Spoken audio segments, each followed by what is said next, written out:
Assalamu alaikum wa rahmatullahi wa barakatuh, Habibis. I'm Siraj Hashmi. This is the list stream. So, for those of you who are just tuning in or have never watched the list stream before, let me just tell you how it works. We're going to have a little debate, obviously, talking about the top 10 list candidates of the week. I'm going to show you the tweets. I'm going to give you a little bit of commentary on each one, why each one is deserving of the list, and then I'm going to just quickly review everything over with you, and then we're going to decide on the five worst, vote on those five, and then we're going to do 6 through 10 after that. Let's get into our number 10 candidate is ABC 7 News. Hope y'all can see this. This is obviously a tweet referencing an article titled "Experts Caution Use of Looting in Describing Rash of Bay Area Smash and Grabs."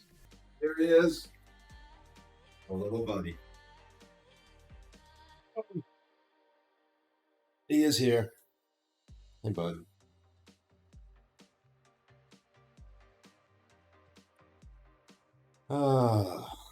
Let's see if I can hold him like this for the rest of the stream. Hope I can. I got my arm freed up. I woke him up from a little nap. Anyways, let's go ahead and look at number 9. J-Bone on YouTube says, if your list does not include Glenn Greenwald, Michael Tracer, Alan Dulles, I will personally cancel you. Well, J-Bone, if you have a tweet from any three of those, although I don't know which Alan Dulles you mean. Oh, what a stretch, buddy. Look at that stretch. Never done that. That's the first time he's ever done that in my arms. He's never stretched like that in my arms. Okay. Joy Henningsen, coming in at number 9. Now, this tweet was deleted, so hopefully you can read it. But look at that. I took a screenshot, so we actually have it on Twitter. I'm just trying to remember if I tweeted from the list Twitter account. Oh, another big stretch. It was another big stretch. Joy Henningsen tweets out, my family will have an empty chair at our Thanksgiving table this year. Chair, sad face emoji. Not because we lost someone to cancer or trauma or violence or war, but because we lost someone to hashtag misinformation. Only the vaccinated may attend for safety. Many families will feel this pain. What are you doing, bud? You want to get down? So the person who's speaking of frostbite didn't die. They lost them to misinformation, meaning that they hit this particular family member. They hated so much that they didn't let them come in for Thanksgiving. Just look at that shit. Oh my god. And she thought to tweet this out like she did something. Anyways, coming in at number 8. I want to say this is 8. Yeah, New York Times. New York Times coming in at number 8, tweeting out with 6,000 residents, a McDonald's drive-thru, bars, and ball fields. The Guantanamo Bay Navy base is more than one big prison. It has the trappings of a small-town America and the amenities of a college campus. What the fuck? Imagine saying Gitmo is nice. Anyways, coming in at number 7, we got Women's March. I love this tweet. Love this tweet. Let's read it. We apologize deeply for the email that was sent today. $14.92 was our average donation amount this week. It was an oversight on our part to not make the connection to a year of colonization, conquest, and genocide for indigenous people, especially before Thanksgiving. Okay, the average donation that they apparently had in the email was $14.92, okay? $14.92 is the year that Columbus apparently, sailed the ocean blue? What is that? Is that what he sailed the ocean blue? I feel like this tweet needs to wear a pussy hat because that's how fucking soft it is. Coming in at number 6. Is it 6, Ernie? Let's double check that. Let's make sure it's 6. Yeah, 6. We got CNN. CNN tweeting out, Waukesha will hold a moment of silence today, marking 1 week since a car drove through a city Christmas parade, killing 6 people and injuring scores of others. Yes, It was the car that did it and not the driver. Look at that fucking ratio. But yes, it was the car that did it, not Daryl Brooks, the person who fucking drove the car into that crowd of people, killed 6 people, and injuring scores of others. Coming at number 5, we have Tony Schaefer responding to Ilhan Omar. Ilhan Omar tweeting out saying, "I am a suicide bomber is no laughing matter." Well, when I say it is. But anyways, GOP leader and Speaker Pelosi need to take appropriate action. Normalizing this bigotry not only endangers my life, but the lives of all Muslims. Anti-Muslim bigotry has no place in Congress, which is true. Anti-Muslim bigotry has no place in Congress. But apparently anti-Semitism does, right, Ilhan? But that's besides the point. Tony Schaefer tweets out if the suicide vest fits, which, guys, look, I'm virtually immune to all the anti-Islamic, anti-Muslim bigotry. I don't get offended by it. You go after my family, I will definitely fuck you up. But I'm not offended by it. So this particular tweet, I think, is out of pocket. Definitely list worthy. And this guy apparently follows me.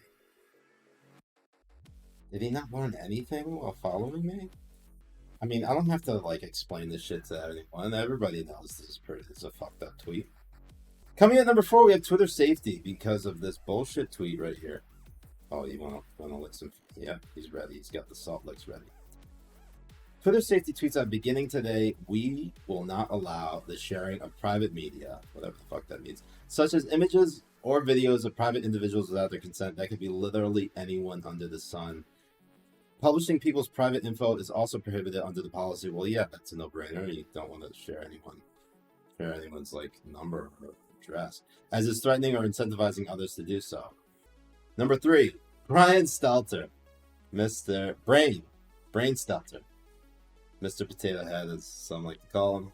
I should probably have prefaced it with the tweet by Dan Kennedy, who says, "Well, now not only is Chris Cuomo on tonight, but he's talking about Omicron. It's supposed to be Omicron." Was it Omicron? Yeah, Omicron? As if there was nothing else for him to address. Yes, obviously. Brian Stelter tweets up, and again, highlighting this.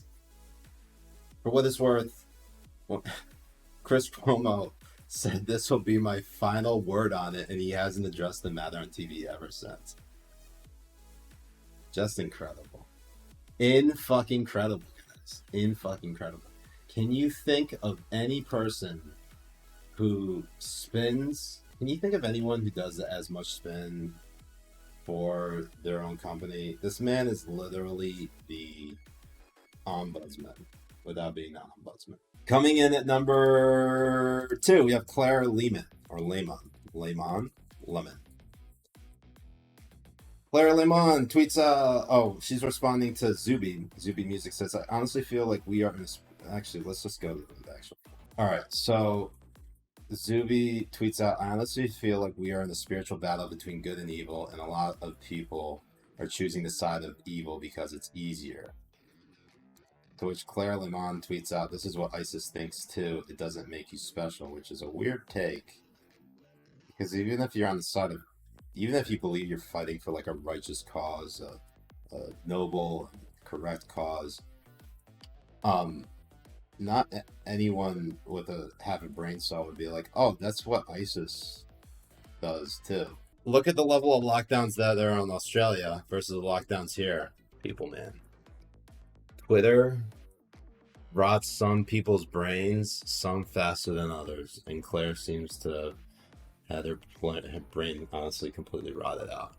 Anyways, coming at number 1, we have Bloomberg tweeting, "Ghislaine Maxwell's sex trafficking trial is set to be one of the biggest of the Me Too era. But the jury may have to grapple with the unique question, is Maxwell herself a victim?" And the obvious answer to that question is, fuck no, she is not. And how dare you? I have it on good authority that Ghislaine Maxwell not only was engaged in sexual misconduct herself with many of these victims, she was recruiting and grooming a lot of these young, and many of them underage, girls for Jeffrey Epstein's sex trafficking ring. And by the way, can I just state for the record, Ghislaine Maxwell shouldn't obviously be the only one going down. It is a sex trafficking ring, meaning there were many people involved. She is just one of many. If people think the buck is literally going to stop with Ghislaine Maxwell, you're obviously fooling yourselves. Wasn't there a pilot just testifying today in the Ghislaine Maxwell trial that people like Bill Clinton, Donald Trump, Kevin Spacey, who else? They all rode on Jeffrey Epstein's plane. Now, the nature of the exact relation, Prince Andrew, obviously that was another big one. Look, the shit's gonna hit the fan for the elite. It really is. This is the time in which we actually get to see them on the hot seat, and a lot of them are gonna squirm. Anyways, I have no idea exactly what's gonna happen. We'll see. But just even an association with Jeffrey Epstein or Ghislaine Maxwell, not a great sign. Not a great sign at all. So, here's what we're going to do. We're going to go over and look at some of the tweets that we missed for this past week. That way, we can make sure we got all of them. Amy Siskin tweets out, this is probably my favorite tweet of the week. She says, engaging with the freedom anti-vaxxers is like trying to convince a person with a gun pointed at their own head not to shoot. It's time to walk away from the scene. Now, Damon told we all know and love Damon very much. Some more than others. That fucking Mayo Brooklyn dad lib. He tweeted out something along the lines of, God help anyone who has to deal with Amy Siskin while they're going through like a suicidal period, because it is truly one of the worst responses that you can give to someone who is literally threatening to take their own life by being like, all right, I've seen enough, and then just walk out, turn around and walk away. Pretty phenomenal, right? Pretty phenomenal. We have, for our poll, we are doing top 5 here. We will make it 3 minutes, sir. It is going to be 1 through 5. Then, sir, we have Brian Stutter tweeting out, for what it's worth, when Chris Cuomo adjusts his actions on the air back in August, he said, this will be my final word on it. And he hasn't adjusted the matter on TV since. Halastum. He's done.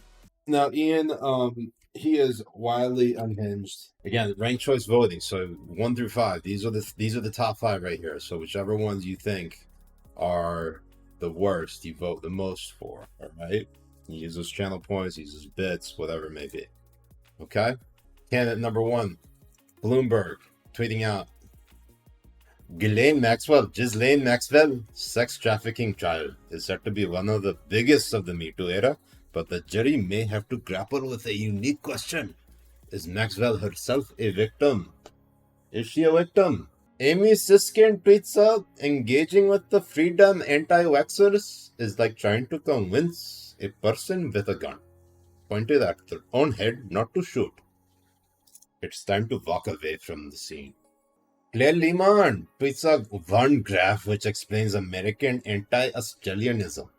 And this is what ISIS think too. It doesn't make you special. Brian Stutter tweets out, for what it's worth, when Chris Cuomo adjusts his actions on the air back in August, he said, this will be my final word on it. And he hasn't adjusted the matter on TV since. And then you have Ian Millhiser tweeting out, I think the most disturbing thing we've learned from this year is that swing voters care much more about the price of gas than they do about whether fascism should be stopped. Okay? 3 minutes on clock, begin now. I'd say if the vote total for anyone in the field gets less than like 5%, they should immediately be up for consideration of being in the bottom 5. Okay, here we go. Bloomberg. Varn. This was a tight one. This was really number one, a tight one, too. Ian Millhiser. Followed by Amy Siskind. Followed by Brian Stelter. Followed by Claire Lemon.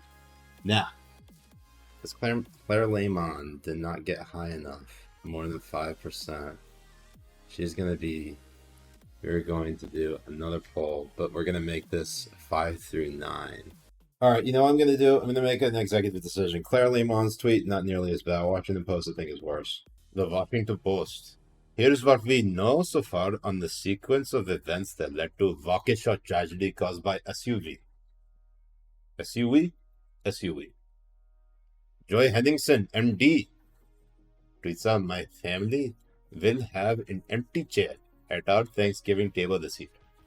Not because we lost someone to cancer or trauma or violence or war, but because we lost someone to misinformation. Only the vaccinated may attend for safety. Many families will feel this pain. Tony Schaefer, if the suicide West fits. CNN, Waukesha will hold a moment of silence today, marking 1 week since a car drove through a city Christmas parade, killing 6 people and injuring scores of others. Women's March. We apologize deeply for the email that was sent today. $14.92 was our average donation amount this week. It was an oversight on our part to not make the connection to a year colonization, conquest, and genocide for indigenous people, especially before Thanksgiving. There you have it. 5 through 9. 3-minute poll begins right now. Women's March takes it with 37% of the vote. This is for number 10. Shane Farrow. What if instead of asking whether a tiny bit more gel would have fixed this person, we ask whether fewer cars, SUVs in America will lead to fewer people killed? This is about Waukesha. Charlotte Clymer tweets us, so good to have a family in the White House again who understands how to decorate for Christmas. And then Esther True. What if anti-racism were a foundational competency in medical school? And if you didn't move on, you failed it. Okay. 2 minutes. Number 10. Only best one can get. Vote wisely. Shane Farrow gets it. Congratulations, Shane Farrow getting number 10. Bloomberg coming at number 1, followed by Ian Millhiser at 2. Amy Siskind at 3. Brian Stelter at 4. Women's March at 5. Joy Henningsen at 6. Tony Schaefer at 7. Washington Post at 8. CNN at 9. Shane Farrow at 10. All right, Habibis. Thank you so much for joining me on the list stream tonight. Make sure you go ahead and follow me on Twitter at Siraj A. Hashmi. Go follow Habibi Bros at Habibi_Bros on Twitter. You can follow Ben Morrissey at Ben Morrissey16. Spencer Sachs, our producer, at Spencer_Sachs. And Jay, my co-host, don't forget him. Ahmed L. Asligan at Asligan. If you want to be a part of the conversation any other time of the week, when we're not listing or streaming, go ahead and join the Discord server, the Habibi Discord server. It's a lit time on there, Habibis. It really is. As always, you can also check my Substack, my locals, my Patreon. I put the list on every single one of those. Whichever one you prefer to use the most, just go ahead and use that. Don't forget anything else. Oh, also don't forget to like and subscribe if you haven't already. I appreciate all your support. I appreciate the subs. I appreciate the channel points. I appreciate all of it. The super chats, you name it. I am very blessed to do what I do and be in a position to have the platform to do what I do. And I don't take it for granted any day of the week. So, BBs, I love you all. Also, don't forget to check out the Patreon, patreon.com/BBBros. that is where we get, if you really want to support me and Jay and our venture into this space, being independent, obviously that's the one area that if you truly want to help us grow, then you go ahead and check that out. I'm Suraj Hashmi. Have a good night, Habibis. Love y'all. Peace. Have a good night.